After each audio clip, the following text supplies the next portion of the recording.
माझ्या महाराष्ट्रातील बांधवांनो, भगिनींनो आणि मातांनो, सर्वांना नमस्कार. जय महाराष्ट्र. घाबरून जाऊ नका, कारण अनेकांचे फोन मला आले की आज संध्याकाळी आपण फेसबुक लाईव्ह करताय, तर आज मध्यरात्रीपासून लॉकडाऊन करतायत का.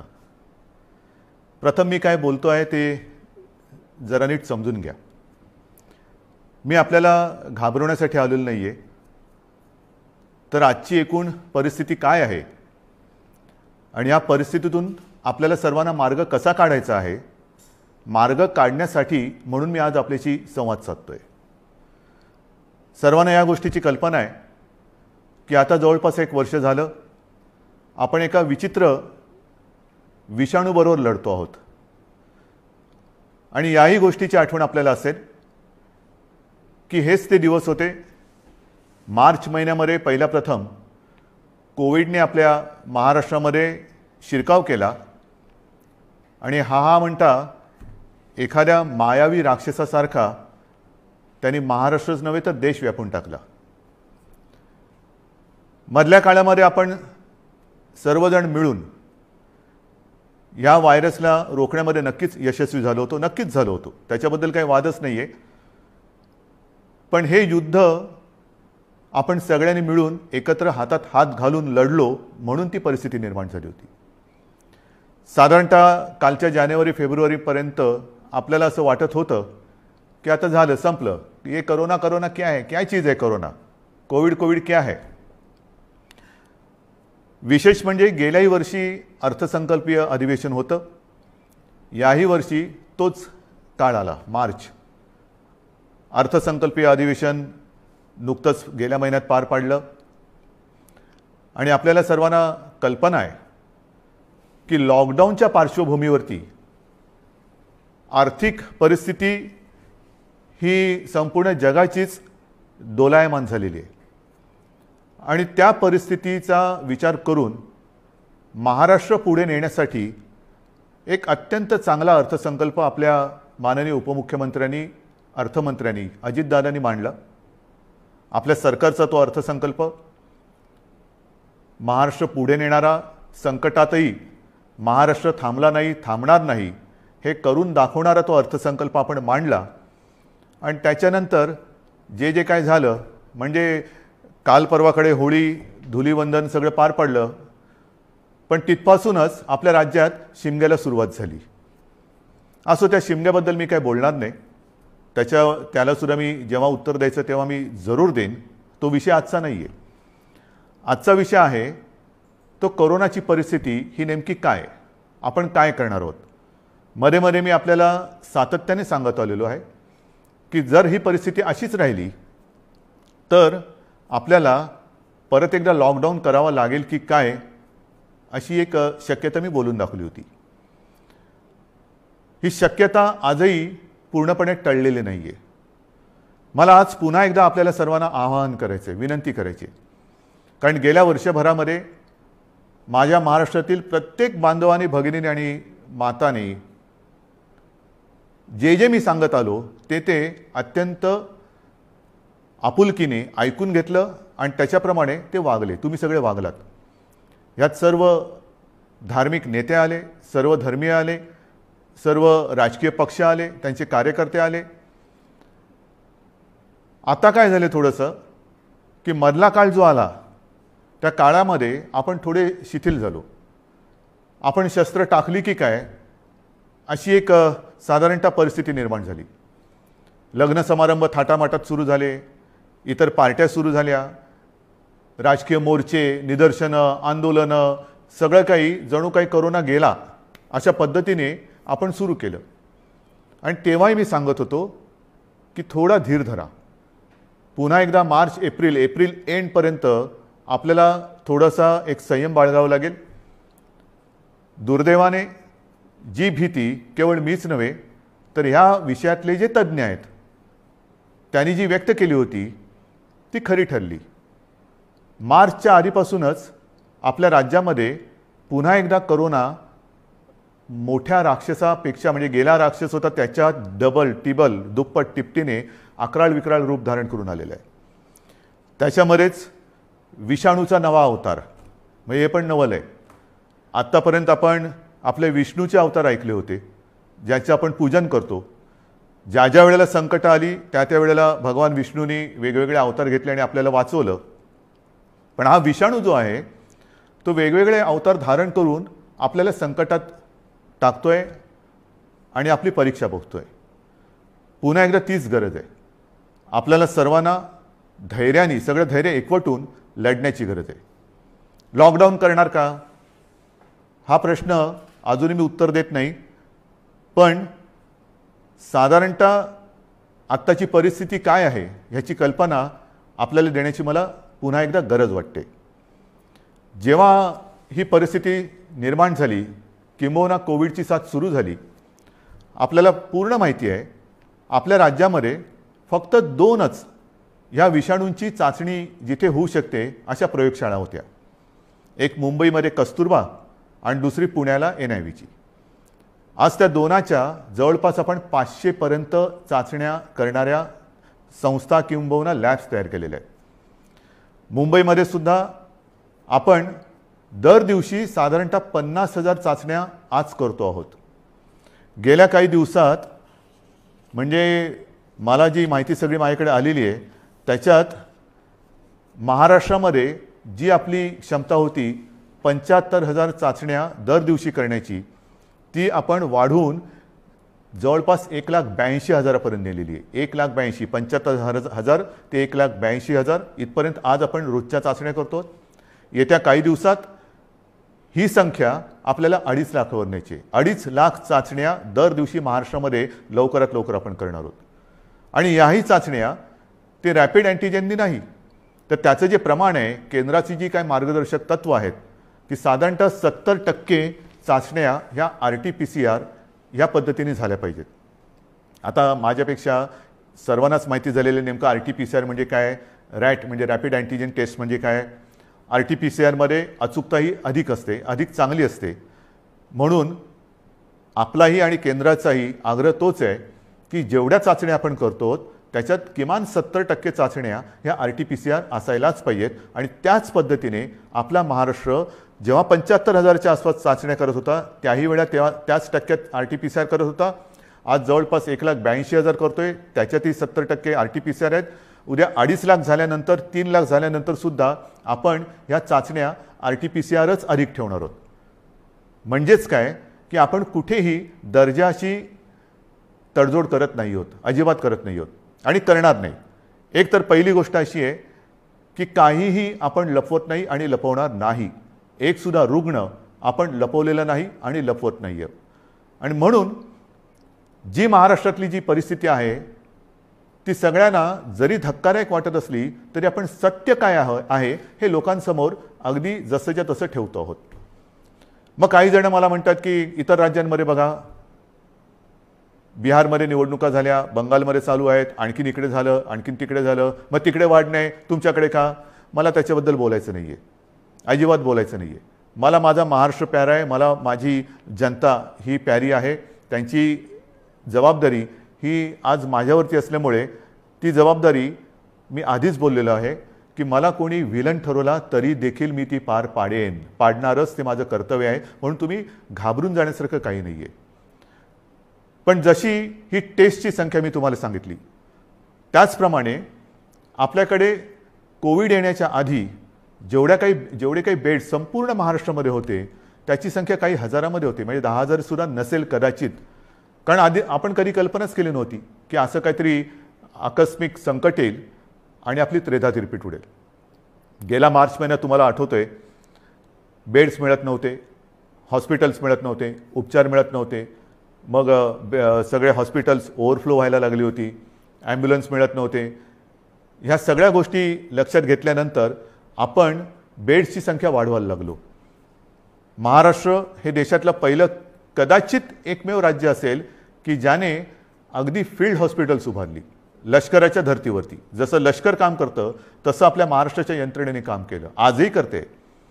जम्बो कोविड केअर सेंटर्स उभारली आणि काही हजारात म्हणजे 8-10 हजार ज्या काही रुग्णशय्या होत्या त्याची संख्या आपण जवळपास 3.25 लाखापर्यंत नेली, सगळ्या काही मिळून. म्हणजे त्याच्यामध्ये इतर कोविडशिवाय असलेले beds, oxygen beds, ICU beds, विलगीकरणाचे बेड्स, डायलिसिसचे बेड्स असे मिळून साधारणतः 4.25 लाखापर्यंत ही सुविधा आपण वाढवली. ही मोठी आपली एक अचिव्हमेंट होती. आणि तेव्हाही मी म्हटलं होतं की लॉकडाऊनचा उपयोग हा संसर्ग थांबवण्यासाठी आहे आणि त्याच वेळेला आपल्या आरोग्य सुविधा वाढवण्यासाठी आहे. मग आता एवढीही रुग्णशय्या वाढवल्यानंतरही मी परत तुमच्याशी का काळजीने बोलतोय, ह्याचं कारण आजचं चित्र मी तुम्हाला सांगतोय. पहिली गोष्ट अशी की साधारणतः रुग्ण वाढ ही किती होते, किती झपाट्याने होते, त्याची थोडीशी मी तुम्हाला कल्पना देतो. आपल्याला माहिती आहे की जानेवारीच्या शेवटाला आणि फेब्रुवारीच्या सुरुवातीला फक्त मुंबईपुरतं बोलायचं झालं तर मुंबईमध्ये 300-350 रुग्ण हे दर दिवशी आपल्याला सापडत होते. आज ती संख्या 8,500वरती गेलेली एका महिन्याच्या कालावधीत. ही फक्त मुंबईची परिस्थिती आहे. महाराष्ट्राची परिस्थिती बघितली तर 17 सप्टेंबर 2020 म्हणजे तेव्हा जरा सगळं जास्त होतं, तेव्हा 3 लाख सक्रिय रुग्ण होते. 1 एप्रिलला आणखीन त्याच्यामध्ये भर पडलेली आहे. 17 सप्टेंबरला साधारणतः 31,000 मृत्यू झाले होते, 31,351. आता 54,900च्या आसपास झालेले आहेत.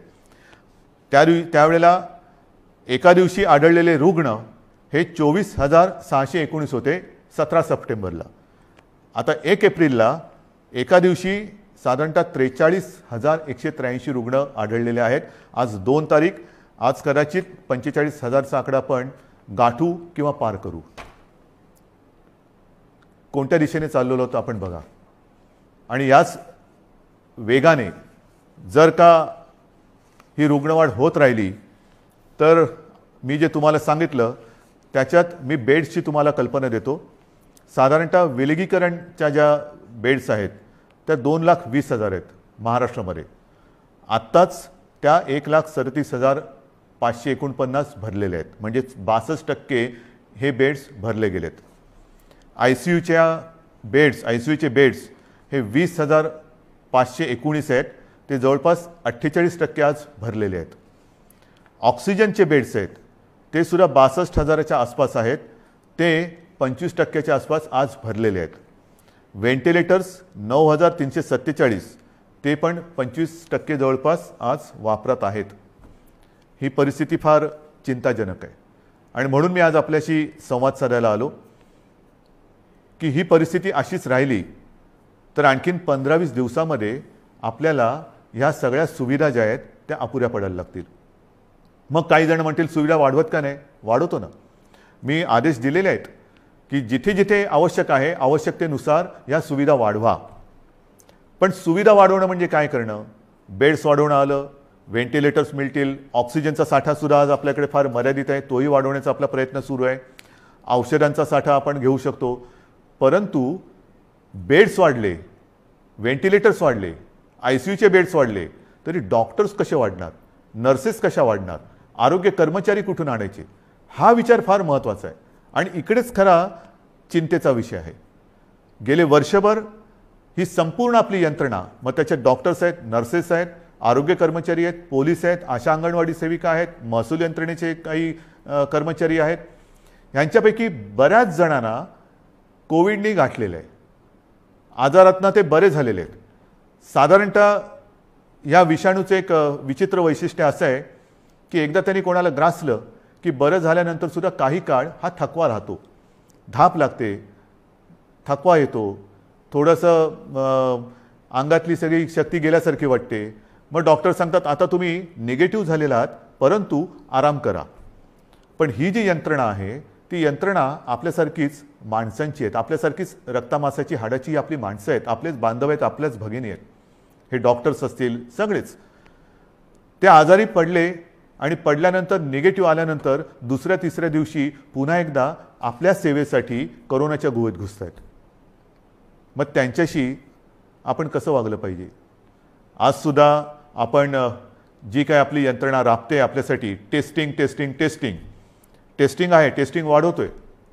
पण टेस्टिंग करण्यासाठी घराघरात जाऊन आपल्याच भगिनी आहेत, आपलेच बांधव आहेत, 2-2, 4-4, 5-5 माळ्याच्या इमारती असतील, लिफ्ट नसेल तरी सुद्धा ते चढ उतार करतात रोज न थकता.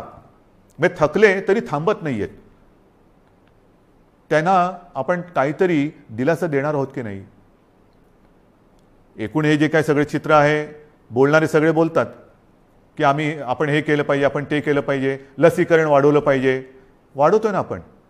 कालच्या दिवसात तुम्हाला मी अभिमान हा शब्द इकडे वापरणं योग्य ठरणार नाही, पण तुम्हाला समाधान वाटलं पाहिजे की महाराष्ट्र हा देशातला नंबर एकचं राज्य महाराष्ट्र ठरलेलं आहे. कालच्या दिवसात एका दिवशी आपण 3 लाख नागरिकांना लसीकरण केलेलं आहे. 3 लाख एका दिवसात. म्हणजे आत्तापर्यंत आपण जेव्हापासून लसीकरणाला सुरुवात झाली सुमारे 65 लाख, त्याच्यात आजचा आकडा मी धरलेला नाही आहे, 65 लाख आपल्या नागरिकांना आपण लसीकरण केलेलं आहे. अजूनही आपण मागणी करतोय, केंद्र आपल्याला देत आहे, पण पुरवठा वाढवायला पाहिजे. आणि पुरवठा वाढवल्यानंतर आपली क्षमता आज जी 3 लाख आहे ती लवकरात लवकर किमान 6 ते 7 लाख दर दिवसाला करण्याची आपली क्षमता आहे. पण तेवढ्या लसचा पुरवठा झाला पाहिजे. ती मागणी आपण करतोय. होईल, मागणी मान्य होईल, मी काय त्याच्यावर टीका नाही करत आहे, कारण सगळ्याच राज्यांना द्यायचं आहे. तर ही आपली क्षमता आहे. परंतु होतंय असं की लस घेतल्यानंतर, आता मी सुद्धा 1 डोस घेतलेला आहे लसचा. आपल्याशी बोलताना आजूबाजूला कोण नाही म्हणूनच मी मास्क काढून आपल्याशी बोलतोय. पण लस घेतल्यानंतर सुद्धा काही जण कोरोनाने बाधित होत आहेत. का होत आहेत? कारण लस घेतली आता सगळं झालं असं नाही आहे. लस घेतल्यानंतर सुद्धा मास्क हा घालणं अनिवार्य आहे. मी मधल्या काळामध्ये माननीय पंतप्रधानांनी जी एक व्हिडिओ कॉन्फरन्स घेतली त्याच्यात हा मुद्दा मी काढला होता. आणि मी बोलताना असं बोललो होतो की आमच्या इथे लसचे 2 डोस घेतल्यानंतर सुद्धा आणि तो मधला कालावधी झाल्यानंतर सुद्धा काही लोकांना संसर्ग झालेला आहे. तेव्हा स्वतः माननीय पंतप्रधानांनी सांगितलं की एक गोष्ट लक्षात घ्या की लस घेतली म्हणजे कोविड होणार नाही अशातला भाग नाही आहे. कोविड होईल, पण त्याची घातकता कमी होईल. म्हणजेच काय की साधारणतः धुवाधार पावसामध्ये एक छत्री असावी तशी ही छत्री आहे, जरूर आहे. पण आत्ता नुसता पाऊस नाही आहे, वादळ आहे. आणि या वादळामध्ये लस घेणे ही एक साधारणतः आपल्याकडे छत्री आहे, त्यातल्या त्यात कमीत कमी भिजावं म्हणून. आणि लस घेणं, टेस्ट वाढवणं, रोजच्या चाचण्या वाढवणं हा उपाय अजूनही तरी मी मानायला तयार नाही. जेवढ्या आपण चाचण्या वाढवतो आहोत तेवढी रुग्णसंख्या आपल्याला कळते, उपचारासाठी आपण त्याने घेतोय. परंतु रुग्णवाढ थांबवण्यासाठी अजून कोणी उपाय सांगत नाहीये. काय उपाय? उपाय नाहीये. पण लसीकरण करा. लसीकरण करतो आहोत. आज मी पुन्हा एकदा सांगतो, संपूर्ण देशात आपलं राज्य हे लस देणारं नंबर 1चं राज्य आहे. आजच्या दिवशी आपण 3 लाख नागरिकांना दर दिवशी लस देतोय. काल परवापासून 3 लाख हा आकडा गाठलेला आहे. परत एकदा सांगतो, लसीचा पुरवठा आपल्याला ज्या क्षणी वाढेल तेव्हा ही क्षमता आपण दुपटी तिपटीने वाढवू शकू एवढी आपली नाही म्हटलं तरी ताकद आहे, नक्कीच आहे. म्हणजेच काय की एका बाजूला आपली ही यंत्रणा ट्रॅकिंग, ट्रेसिंग, टेस्टिंग ह्याच्यासाठी बिझी आहे, दुसरीकडे उपचारांसाठी बिझी आहे, तिसरीकडे हीच यंत्रणा लसीकरणासाठी सुद्धा व्यस्त आहे. हे सगळं एकत्रित आल्यानंतर त्यांची काय स्थिती होत असेल ह्याचा थोडा आपण विचार केला पाहिजे. आणि म्हणून मला असं वाटतं की लॉकडाऊन करायचं का? इतर देशांनी काय केलेलं आहे? इतर देशाचा जर का आपण अंदाज घेतला तर अमेरिकेने सुद्धा 7 कलमी कार्यक्रम जाहीर केले आहे. त्याच्यामध्ये सुद्धा त्यांनी असं म्हटलेलं आहे की राजकारण नको, जीव महत्त्वाचा आहे, असं राष्ट्राध्यक्षांनी आवाहन केलं आहे. मला असं वाटतं आपल्याकडे सुद्धा सर्व पक्षीयांनी त्यांनी केलेलं आवाहन नाही, पण निदान मी केलेली विनंती मानायला काय हरकत नाही आहे. जीवाशी खेळ नको, कृपा करून याच्यात राजकारण आणू नका. ब्राझीलमध्ये तर फारच पंचायत झालेली आहे, कारण तिकडे मार्चच्या एका महिन्यात जवळपास 60,000 मृत्यू झालेले आहेत. मृत्यूदर दुपटीने वाढला आहे. बेरोजगारीची म्हणजे मृत्यू पण होत आहेत आणि बेरोजगारीची पण समस्या वाढते. फार विचित्र परिस्थिती ब्राझीलमध्ये. रशियामध्ये पण लस आलेली आहे, त्याच्यामध्ये ते थोडं लस आणि त्या लसीकरणामध्ये ते पुढे आहेत. फ्रान्समध्ये परिस्थिती नाजूक आहे. तिथेही जी माहिती मिळते तिकडे तिसऱ्यांदा राष्ट्रीय लॉकडाऊन करण्यात आलेला आहे आणि ह्या लॉकडाऊनच्या मध्ये केवळ जीवनावश्यक वस्तूंची दुकाने उघडण्यास परवानगी दिलेली आहे. कार्यालयातील लोकांना फक्त घरून काम करावे लागेल. पुढील 3 आठवड्यांसाठी शाळा पूर्णपणे बंद ठेवण्यात येतील. या 4 आठवड्यात कोणत्याही प्रकारची जाहीर सभा होणार नाही. त्यांच्यावर पूर्ण बंदी असेल. कोणीही आवश्यक कारणाशिवाय आपले घर सोडणार नाही. हे मी तुम्हाला नाही सांगितलं, हे फ्रान्समधलं वातावरण तुम्हाला सांगतो. नाही तर तुम्हाला वाटेल मी आत्ताच काहीतरी लॉकडाऊन जाहीर केले काय. हंगेरीमध्ये पण वर्क फ्रॉम होम बंधनकारक आहे. डेन्मार्कमध्ये तसंच आहे. ग्रीसमध्ये हळूहळू निर्बंध हटवायला सुरुवात झालेली आहे. बेल्जियमने परत एकदा महिन्याभराचा कडक लॉकडाऊन लावला आहे. पोर्तुगाल सरकारने शहरांमधील नागरिकांची ये जा थांबवली आहे. आयर्लंडमध्ये तर डिसेंबरपासून कडक लॉकडाऊन आहे. फिलिपिन्समध्ये मनिला व आसपास परत एक आठवड्याचा कडक लॉकडाऊन लावला आहे. केनियामध्ये सुद्धा देशभर कडक निर्बंध लावलेले आहेत. UK सुद्धा आता हळूवार त्यांनी 2-2.5 महिन्याचा लॉकडाऊन केल्यानंतर हळूवार निर्बंध शिथिल करतायत. जसं आपण हळूवार शिथिल केले तसंच UK तिकडे तर 2.5-3 महिन्याचा अत्यंत कडक लॉकडाऊन होता आणि आता हळूवार ते निर्बंध शिथिल करतायत. इटलीमध्ये सुद्धा तशीच आहे. जर्मनीमध्ये सुद्धा तीच परिस्थिती आहे. पोलंडमध्ये तीच आहे. हे सगळं लक्षात घेतल्यानंतर मला माहिती आहे की लॉकडाऊन हा खूप घातक आहे. परंतु जी कात्रीत मी मागाशी म्हटलं की एका कात्रीत आपण सापडले. एका बाजूला अर्थचक्र आहे. अर्थचक्र चालवायचं तर अनर्थ ओढवतोय. अनर्थ थांबवायचा तर अर्थचक्र बंद पडतंय. करायचं काय मग. आणि मधल्या काळामध्ये जी काही मतं हे तज्ज्ञ ह्या क्षेत्रातले आहेत नाही आहेत, मी त्यांची नावं नाही घेत, पण त्यांनी त्यांची मतं मांडलेली आहेत.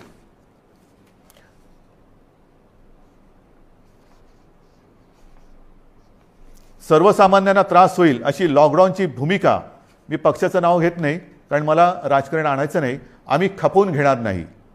तुम्हाला आलेला झटका म्हणजे नियम नको. महाराष्ट्रामध्ये कोरोनाचं नाटक पुन्हा सुरू झालेलं आहे. कोरोनाच्या संसर्गाला लॉकडाऊन हा पर्याय नाही. आम्ही लॉकडाऊनला जोरदार विरोध करू, रस्त्यावरती उतरू. हिटलरसारखं वागू नका. सर्वसामान्य जनतेला लॉकडाऊन परवडणारा नाही. जनता आधीच लॉकडाऊनला कंटाळली आहे. त्यामुळे राज्यात लॉकडाऊन लावणे हा पर्याय नव्हे. लॉकडाऊन हा अंतिम पर्याय होऊ शकत नाही. लॉकडाऊन लावायचं असेल तर आधी रोजगाराचे पैसे 5,000 रुपये का काय ते थेट खात्यात जमा करा. एका उद्योगपतीने सांगितले की लॉकडाऊन लावण्याच्या ऐवजी आरोग्य सुविधा वाढवा. आता आरोग्य सुविधा मी तुम्हाला सांगितली काय परिस्थिती आहे. गेल्या वर्षभरात आपण एवढी आरोग्य सुविधा वाढवली, अजूनही वाढवतो आहे. पण मुद्दा असा येतो की हे जे काही आपल्याला सल्ले देत आहेत त्यांना मी सांगू इच्छितो हात जोडून, उद्योगपतींना सांगतो, म्हणजे त्या ज्यांनी सांगले सगळ्या उद्योगपतींबद्दल नाही, की आरोग्य व्यवस्था वाढवतो मी, बेड्स वाढवतो, सगळं वाढवतो, पण कृपा करून रोज मला किमान 50 डॉक्टर्स, नर्सेस, आरोग्य कर्मचारी यांचा महाराष्ट्रभर पुरवठा होईल अशी काहीतरी सोय करा. कारण नुसतं फर्निचरचं दुकान म्हणजे आरोग्य सुविधा नाही आहेत. त्याच्यामध्ये व्हेंटिलेटर आल्यानंतर व्हेंटिलेटर वापरणारे सुद्धा तज्ज्ञ लागतात. ऑक्सिजन किती द्यायचा, किती प्रमाणात द्यायचा याच्यासाठी सुद्धा त्या विषयातला तज्ज्ञ लागतो. अगदी रेमडेसिवीर द्यायचं झालं तर ते कसं दिलं पाहिजे ते समजणारा डॉक्टर लागतो. ही तज्ज्ञ लोक आणि डॉक्टर्स ही कुठून आणायची. आणि ही परिस्थिती जर का बघितली तर मला तुमच्याकडनं हीच अपेक्षा आहे. जे सांगतायत की लॉकडाऊन केला तर आम्ही रस्त्यावरती उतरू, माझं म्हणणे जरूर उतरा, उतरलंच पाहिजे. पण ते लॉकडाऊनच्या विरोधात नाही, तर लॉकडाऊन होऊ नये म्हणून कोरोनाच्या विरुद्ध तुम्ही उतरा. या डॉक्टर्सना मदत करायला तुम्ही रस्त्यावरती उतरा. ज्या कुटुंबांमध्ये करते करविते ज्यांचा मृत्यू झालेला आहे त्या कुटुंबियांची जबाबदारी घेण्यासाठी रस्त्यावरती उतरा. ज्या कुटुंबांमध्ये सगळेच्या सगळे कोरोना बाधित झालेले आहेत त्यांची सेवा करण्यासाठी रस्त्यावरती उतरा. टेस्ट जे आपल्या या यंत्रणे जी करते आहे ट्रॅकिंग ट्रेसिंग त्यांना मदत करायला म्हणून रस्त्यावरती उतरा. नुसतं बोलायला ठीक आहे अमुक केलं तर आम्ही रस्त्यावरती उतरू, माझं म्हणणं तर उतराच, रस्त्यावरती उतरा. कारण आता आपल्याला ही लढाई तशीच लढावी लागणार आहे. हातात हात घालून ही लढाई लढावी लागणार आहे. अनेक ठिकाणी मी बघतोय सभा समारंभांना तुडुंब गर्दी होते, बाजारपेठा फुलून गेलेल्या आहेत. थोडंसं धीर धरा. अनेक जणांना असं वाटतंय मास्क काय लावतोय तू. अरे मास्क न लावण्यामध्ये शौर्य काय शौर्य. मी मास्क वगैरे वापरत नाही, मी मास्क वापरणार नाही. काय शूर आहेस? मास्क न वापरणं ह्याच्यात शूरता नाही आणि मास्क लावणं त्याला लावायला लाजायची गरज नाही आहे. परत एकदा सांगतो की वॅक्सिन घेतल्यानंतर सुद्धा मास्क हा लावायलाच पाहिजे, अंतर ठेवलंच पाहिजे, हात धुत राहिलंच पाहिजे.